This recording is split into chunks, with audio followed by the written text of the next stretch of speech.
Simple lang ang kailangan natin. Disiplina. Mga tren na tumatakbo sa tamang oras.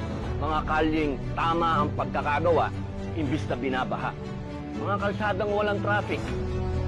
Mga airport na hindi kahiya-hiya. Pulis na di kriminal, pagkus nanghuhuli ng kriminal. Mga public servant na hindi nangaapi, kung hindi, nagsisilbi. Mga mambabatas na hindi lumalabag, kung hindi, nagpapatupad ng batas. Pangulong hindi nagtatago, kung hindi, namumuno. Gobyernong hindi kurap at mamayang hindi takot palagi. Lahat po yan pwede pag may disiplina.